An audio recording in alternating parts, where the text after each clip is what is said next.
அனைத்திற்கு உயிரோடை Tamil ILC Tamil உயிரோடை தமிழில் அன்பர்களே, கருத்தியல் சங்கமம் நிகழ்ச்சி, புலவர் சிவநாதன் அவர்களுடன் கலந்துரையாடும் நிகழ்ச்சி கருத்தியல் சங்கமம். இந்த ஆண்டின் 2026 முதலாவது நிகழ்ச்சியாக இந்த நிகழ்ச்சி இடம்பெறுகின்றது.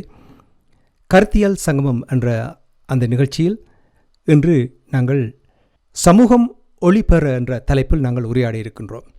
அதில் வேறு வேறு தலைப்புகளை நாங்கள் தெரிவு செய்து அதன் கீழ் உறவுகளோடு பகிர்ந்து கொள்ள இருக்கின்றோம்.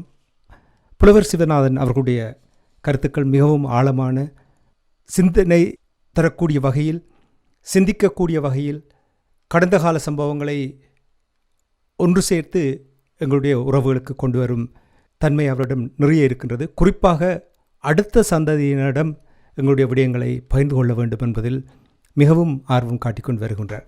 இங்கே கலையத்தில் எங்களோடு புலவர் சிவநாதன் அவர்கள் இணைந்திருக்கின்றார். வணக்கம் புலவர் சிவநாதன் அவர்களே. வணக்கம் தனாஞானி. வணக்கம் உயிரோடை தமிழ் வானொலி நேயர்களே.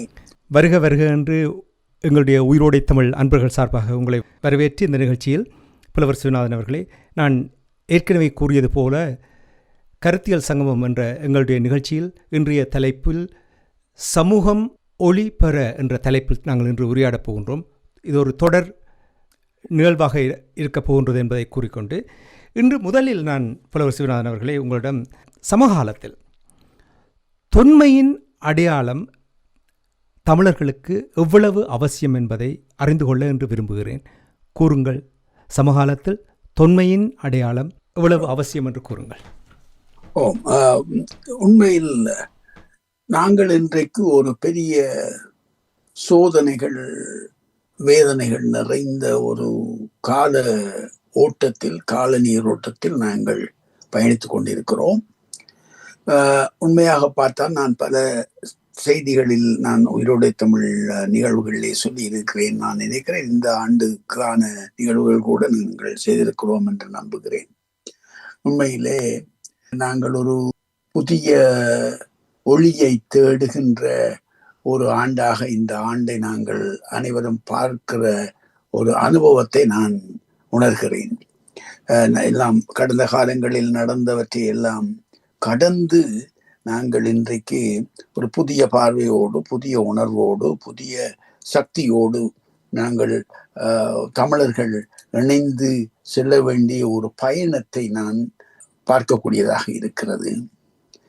நீங்கள் கேட்ட கேள்வி இன்றைக்கு என்னென்று கேட்டால், இந்த தொன்மை என்பது, தமிழருடைய தொன்மை இன்றைக்கு மிக பெரிய சவால்களை எதிர்நோக்கி கொண்டு இருக்கிறது. அது தமிழகத்திலும் சரி, தாயகத்திலும் சரி, ஈழத்தாயகத்திலும் சரி, தமிழர் தொன்மை இன்றைக்கு அது அதனுடைய அந்த ஆழமான கால வரையறைகளும் அதனுடைய தொன்மையினுடைய தொடர்ச்சியும் அந்த தொன்மையினுடைய பயணத்தையும் நிர்ணயிக்கின்ற அல்லது அதை நிர்வகிக்கின்ற எங்களுடைய அந்த அணுகுமுறைகள் இன்றைக்கு மிகவும் ஆழமான சோதனைகளை, சவால்களை இன்றைக்கு அனுபவித்துக் கொண்டிருக்கிறது. உங்களுக்கு தெரியும், தமிழகத்தை எடுத்தீர்கள் என்றால் இன்றைக்கு கீழடி என்பது ஒரு பெரிய ஒரு மைல்கல்லாக இன்றைக்கு பார்க்கப்படுகிற ஒரு ஆய்வு.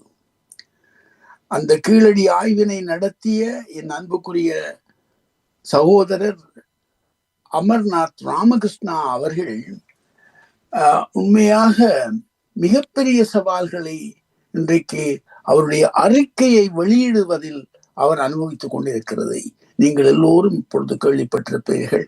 பத்திரிகைகளிலே, ஊடகங்களிலே எல்லாம் இன்றைக்கு வந்து கொண்டிருக்கிறது. என்னென்று கேட்டால், தமிழினத்தினுடைய தொன்மை இன்றைக்கு அது கிமு 600 700 என்று கொஞ்சம் கொஞ்சமாக ஆவணப்படுத்தக்கூடிய அந்த சான்றாதாரங்களை அகழாய்வு மூலம் காணக்கூடிய ஒரு சூழல் இன்றைக்கு இன்றைய தொழில்நுட்பத்தினாலும் இன்றைய நுண்ணறிவு வளர்ச்சியினாலும் இன்று தொடர்ந்து கொண்டிருக்கிறது. அதனால் இன்றைக்கு அது உங்களுக்கு தெரியும், தமிழகத்திலே முக்கியமாக இந்த ஆய்வு குறிப்புகள், இந்த இந்த இந்த அகழாய்வுகளுடைய தன்மை பல பல தளங்களிலே செய்யப்பட்ட, பல ஆய்வுத்தலங்களிலே செய்யப்பட்ட ஆய்வுகளினுடைய அறிக்கைகளை வெளியிலே கொண்டு வருவதற்கு, ஒன்று அதை செய்தவர்கள் துணிவோடு கொண்டு வர முடியாத ஒரு சூழலில் அங்கே இருக்கிறார்கள் என்று அறிகிறோம். ஒன்று.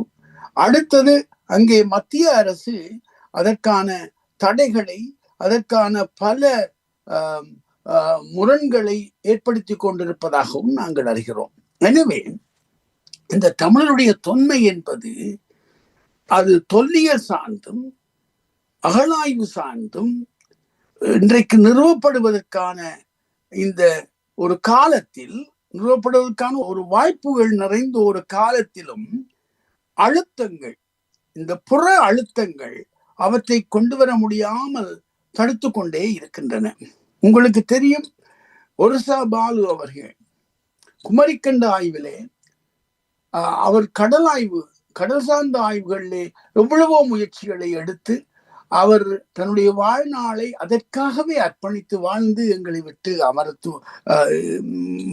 உண்மையில் அமரத்துவம் அடைந்து விட்டார். அவரோடும் நான் கொஞ்சம் அன்போடு பழகி இருக்கிறேன், தொடர்பில் இருந்திருக்கிறேன். அவர் கூட தன்னுடைய அந்த ஆய்வை தொடர்ந்து செய்வதற்கு ஆன வாய்ப்புகளுக்காக அவர் எவ்வளவு சவால்களை அனுபவித்தார் என்று நான் கொஞ்சம் அறிந்திருக்கிறேன். எனவேதான் இந்த தொன்மை, தமிழருடைய தொன்மை உங்களுக்கு தெரியும், அது மொழியாக இருக்கலாம், எங்கள் நிலமாக இருக்கலாம், எங்கள் முன்னோர்களுடைய தொழில்நுட்ப அறிவாக இருக்கலாம், அது அன்பியலோ அறவியலோ அறிவியலோ அருளியலோ எந்த பக்கத்தில் நீங்கள் எடுத்தாலும் எங்களுடைய முன்னோர்களுடைய வரலாற்றை கணிப்பது, வரலாற்றினுடைய நீள அகலங்களை உயரங்களை கணிப்பதிலே எங்களுடைய ஆய்வுலகம் இன்றைக்கு மிக சிரமப்பட்டு கொண்டிருக்கிறது.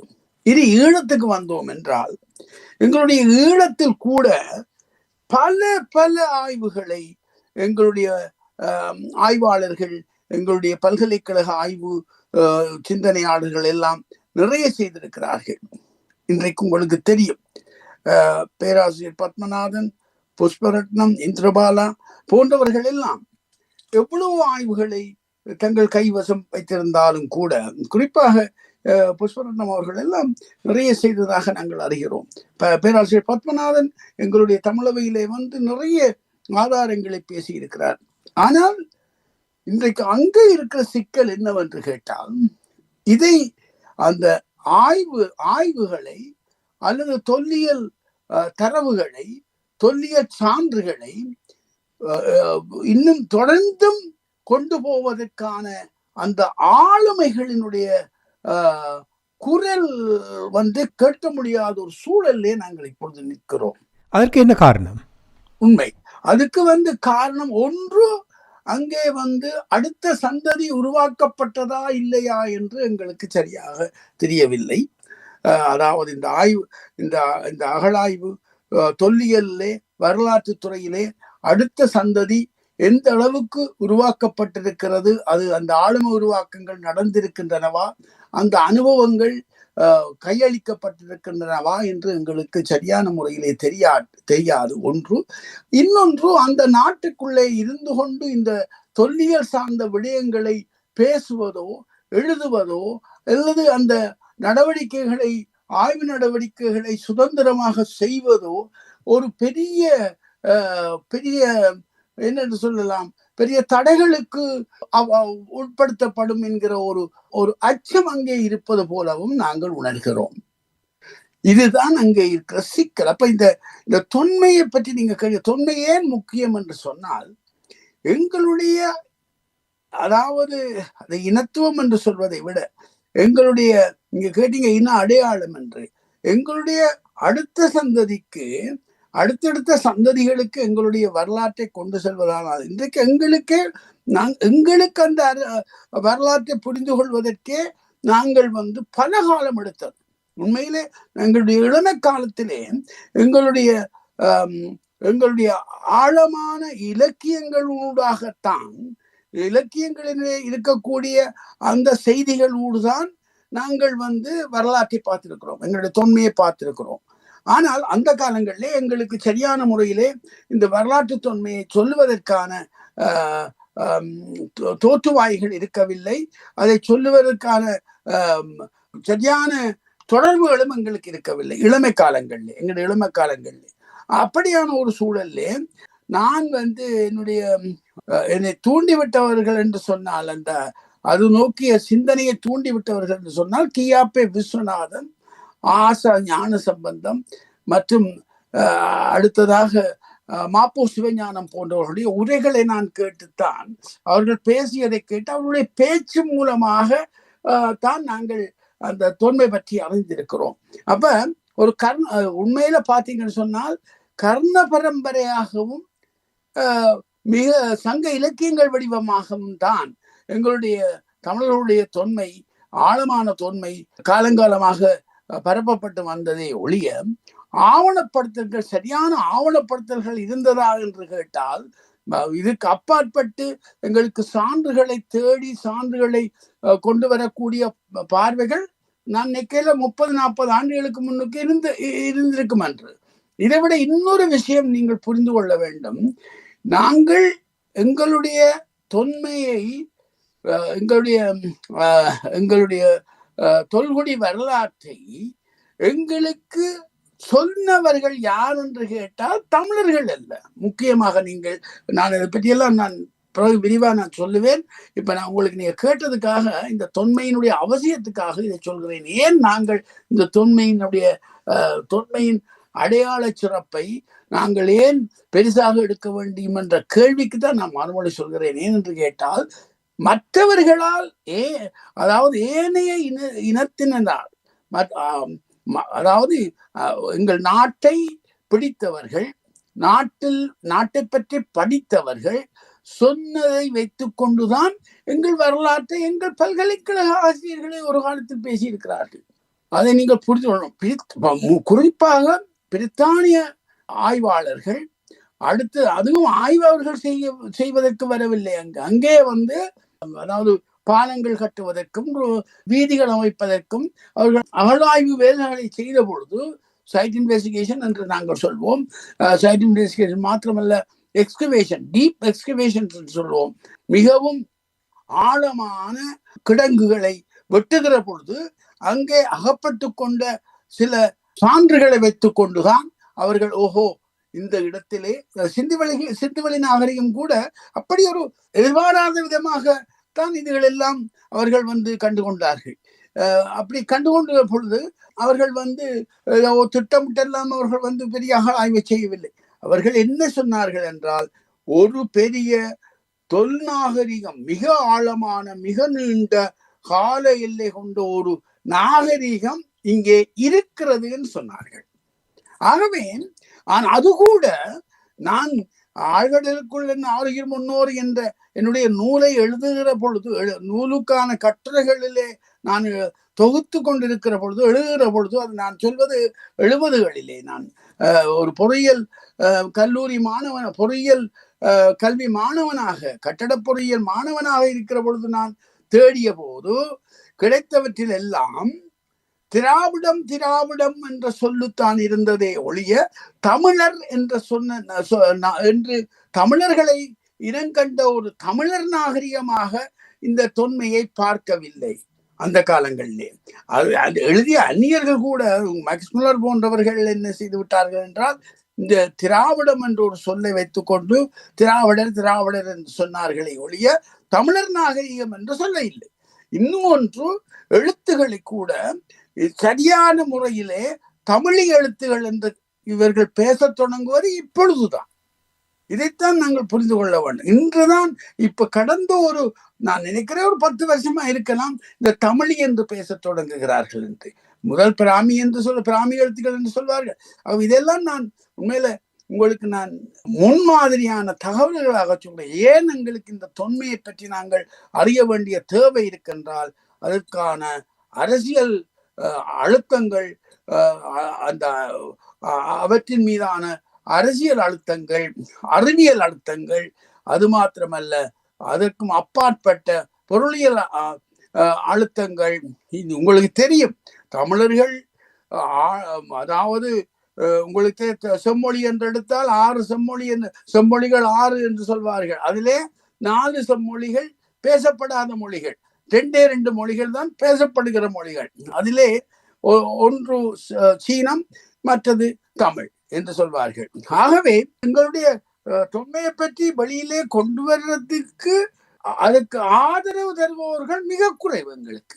ஆகவேதான் புரிந்து கொள்ள வேண்டும், எங்களுடைய தொன்மை பற்றிய அந்த ஆய்வுகளை நாங்கள் செய்யாமல் விட்டால், தொடராமல் விட்டால் என்ன நடக்கும் என்றால், எங்களுடைய அடுத்த சந்ததிக்கு, நாளைய சந்ததிக்கு, இளைய சந்ததிக்கு தங்களுடைய முன்னோர்கள் பற்றிய நம்பிக்கை ஒருபோதும் வரமாட்டாது. அவர்களுக்கு இந்த தமிழ் நம்பிக்கையும் தங்களுடைய முன்னோர்கள் பற்றிய தொன்மை பற்றிய நம்பிக்கையும் வந்தால்தான் அவர்கள் தாங்கள் யார் என்ற அடையாளத்தை தாங்கள் நம்ப தொடங்குவார்கள். இல்லை என்றால் இந்த ஆயிரக்கணக்கான ஆண்டுகள் கொண்ட ஒரு பெரிய தொன்மை வரலாறு காற்றிலே பறந்துவிடும். நீங்கள் கூறும் பொழுது பயமாக இருக்கிறது. நம்முடைய இனம் எத்தனையோ ஆயிரக்கணக்கான ஆண்டுகளாக வரலாறு படைத்த ஒரு இனமாக ஆதி காலத்திலிருந்து இதுவரை நீங்கள் இப்போ நிலக்கீழ் அடி ஆய்வு தொடர்பாக எல்லாம் கூறும் பொழுது இவ்வளவு விடயங்களை கண்டுபிடிக்கிறார்கள். இப்போ நீங்கள் புலவர் சிவநாதர்கள் நாங்கள் நிகழ்ச்சி என்று கொண்டு வர வேண்டும். நிறைவாக இப்போ ஆளுமை தொடர்பாக நீங்கள் இப்பொழுது சுட்டிக்காட்டினீர்கள். ஆளுமை தேவை ஏனென்றால் நீங்கள் கூறினீர்கள், நீங்கள் பயந்த விடயம் அடுத்த சந்ததிக்கு இதை கடத்தி செல்லவில்லை என்றால் நம்முடைய இனத்தினுடைய அடையாளம் அப்படியே முற்றுமுழுதாக அழிந்து போய்விடும். ஏன் இப்படி இந்த ஒரு வெற்றிடத்துக்கு அப்படி இடமளிக்கப்பட்டது? இதற்கு யார் பொறுப்பு? என்ன காரணத்துக்காக இந்த வெற்றிடம் வந்தது? ஏனென்றால் உண்மையில எதை செய்வதானாலும் ஒரு அரசு அதற்கான அனுமதியை, அதற்கான ஆதரவை வழங்காவிட்டால் நீங்கள் இந்த மாதிரியான ஆய்வுகளை, இந்த மாதிரியான விஷயங்களை கொண்டு போக முடியும். இது கல்வி சார்ந்தது, அறிவு சார்ந்தது. அறிவிலும் கல்வியிலும் கூட இன மத வேறுபாடுகள் இருக்குமாயின் ஒரு காலமும் அந்த தேசம் முன்னேற மாட்டாது. அதுதான் இங்க பிரச்சனை. சரியில்லை, உங்களுக்கு தெரியும், நாங்கள் இதுல போனால் நாங்கள் வேதனையான சில விஷயங்களை எல்லாம் பகிர வேண்டி வரும். உங்களுக்கு தெரியும், இப்ப நூலகம் எரிக்கப்பட்டது என்று சொன்னால் ஏன் எரிக்கப்பட்டது? கல்வி, அறிவு, இந்த அறிவிலே அறிவை புரிந்து கொள்ளாத, அறிவை கண்டுகொள்ளாத, அறிவியல் வளர்ச்சிக்கு ஆதரவு கொடுக்காத அரசுகள் ஒருபோதும் அந்த நாட்டை முன்னேற்ற முடியாது. ஆகவேதான் எங்களுக்கு நடந்த கொடுமை என்னென்றால், இந்த தொல்லியல் சார்ந்த, வரலாறு சார்ந்த கல்வியை மேற்கொள்வது என்பது அந்த நாடுகளிலே எங்களுடைய இளம் சந்ததிக்கு அது நான் நினைக்கிறேன் வாழ்க்கை பிரச்சனையாக மாறிவிடும். அவர்களுக்கு அச்சம் கொடுக்கிற ஒரு விஷயமாக கூட இருக்கலாம். அது கூட ஒரு காரணமாக இருக்கலாம். அரசுகள் எதிர்த்தால் நீங்கள் அதுக்குள்ள போறது கொஞ்சம் கஷ்டமா இருக்கும். பிள்ளைகளுக்கு ஒரு டாக்டராக, ஒரு இன்ஜினியராக வருவதை விரும்புகிற குழந்தைகள் தொல்லியலை போய் படிக்க போறோம்னு வீட்டை போய் சொன்னால் கற்பனை பண்ணி பாருங்கள். நீங்க போய் உங்க அம்மா அப்பாட்ட நான் தொல்லியல் படிக்க போறேன். என்னத்துக்கு தொல்லியல்? தமிழர்களுடைய தொல்குடி வரலாற்றை நான் ஆய்வு செய்ய போகிறேன் அல்லது படிக்க போகிறேன், அதை என்னுடைய மேற்படிப்பாக எடுக்க போகிறேன், முதுமாணி பட்டத்துக்கு எடுக்க போறேன். நீங்க போய் வீட்டை சொன்னால், முனைவர் பட்டத்துக்கு நான் அதை எடுக்கணும்னு சொன்னால் உங்க அம்மா அப்பா என்ன சொல்வார்கள்? இது உனக்கு சாப்பாடு போடுமான்னு கேட்பார்கள். சாப்பாடு போடுமா மாத்திரமல்ல, நீ இதை செய்வது உனக்கு பாதுகாப்பாக இருக்குமா என்று கூட. அது நிச்சயமாக எங்களுடைய தமிழர் தாயக அது ஒரு முக்கியமான விடயமாக இருக்கும். அந்த அளவுக்கு இன்னும் விரிவடை இன்றைக்கும் கூட அப்படியான ஒரு விரிவு நிலை அது வருவதாக தெரியவில்லை. அது ஒரு வேதனைக்குரிய, பயங்கர வேதனைக்குரிய விஷயம். ஏன் இந்த நாங்கள் சொல்லுவோம் மெய்ப்பொருள் காண்பது அறிவு என்று சொல்லுகிறோம். மெய்ப்பொருளை தேடி செல்லுகிற அந்த பண்பாடு, அந்த கல்வி பண்பாடு இல்லை. இந்த கல்வி பண்பாடு எப்ப வருகிறதோ, இப்ப பாருங்களேன், இப்ப அங்க தமிழகத்துல பாருங்க, அதாவது பெரிய ஆய்வுகளை செய்து ஆவணப்படுத்தி ஒரு 900 பக்கத்துக்கு மேற்பட்ட ஒரு பெரிய அறிக்கை தயாரித்து கையளித்தும் அந்த மத்திய அரசு அதை ஏதோ காரணங்கள் சொல்லி சொல்லி சொல்லி சொல்லி சொல்லி அதை தட்டிக்கொண்டே போகிறது. இது மாத்திரமில்லை, இதை போல வேறு வேறு தலங்களில் நடந்த பல ஆய்வுகள் அப்படியே தங்க வைத்து, அதாவது அப்படியே ஒரு ஒரு தங்க நிலையில இருக்கின்றன என்று அறிகிறோம் நாங்கள். எனவே தான் நான் உங்களுக்கு சொல்லக்கூடிய ஒரே ஒரு சொல்லு, இந்த தொன்மை என்பது ஒரு இனத்தினுடைய வேர். அதை நாங்கள் மறந்துவிடக்கூடாது. அந்த இனம் ஒரு விருட்சம். அதனுடைய நிலம், மொழி, அதனுடைய வாழ்வியல் கூறுகள், வழிபாடு, வரலாறு, கலை, இலக்கியம், கவிதை, கல்வி, மொழி எல்லாம் இணைந்தது தான் அந்த விருட்சம். அந்த விருட்சத்தினுடைய வேராக இருப்பது அதனுடைய தொன்மை. அற்புதம், அற்புதம். அந்த தொன்மையினுடைய வேரிலே அந்த வேருக்கு நீர் ஊற்றாமல் விட்டோம் என்றால் அப்படியே போய் அந்த விருட்சம் அப்படியே அழிந்துவிடும். சிறப்பு புலவர் சிவநாதன் அவர்களே, இன்று நாங்கள் இத்தோடு நிறைவுக்கு கொண்டு வருவோம். இப்போ ஏற்கனவே நீங்கள் சமூகம் ஒளி பரட்டும் என்ற அந்த தலைப்பில் இன்று தொன்மை தொடர்பாக கூறினீர்கள். இன்னும் பல தலைப்புகளை இங்கே தந்திருக்கிறீர்கள். இந்த நிகழ்ச்சியின் நிறைவாக தொடர்ந்து வரும் வாரங்களில் நாங்கள் ஒவ்வொரு விடயத்தையும் எடுத்து பார்க்கலாம் என்று கூறிக்கொண்டு இன்றைய நிகழ்ச்சியில் இணைந்து கலந்து சிறப்பித்தமைக்காக உயிரோடை தமிழ் அன்பர்கள் சார்பாக நன்றி கூறிக்கொண்டும் மீண்டும் இன்னும் ஒரு நிகழ்ச்சியில் இணைந்திருப்போம். அதுவரைக்கும் நன்றி, வணக்கம் புலவர் சிவநாதன் அவர்களே. என்னுடைய சிந்தனையை பகிர்வதற்கும் எங்களுடைய எளிய சந்ததிக்கான சில கருத்துக்களை அவர்களோடு அவர்களுக்கு கையளிப்பதற்கும் நீங்கள் ஒரு அருமையான வாய்ப்பை தந்தமைக்கு உயிரோடை தமிழ் வானொலிக்கும் அதாவது குறிப்பாக உங்களுக்கும் தனாஞானி அவர்களுக்கும் நான் நன்றி கூறி விடைபெறுகின்றேன். நன்றி, வணக்கம். அன்பே தமிழ், அதிலே அமிழ். நன்றி, வணக்கம்.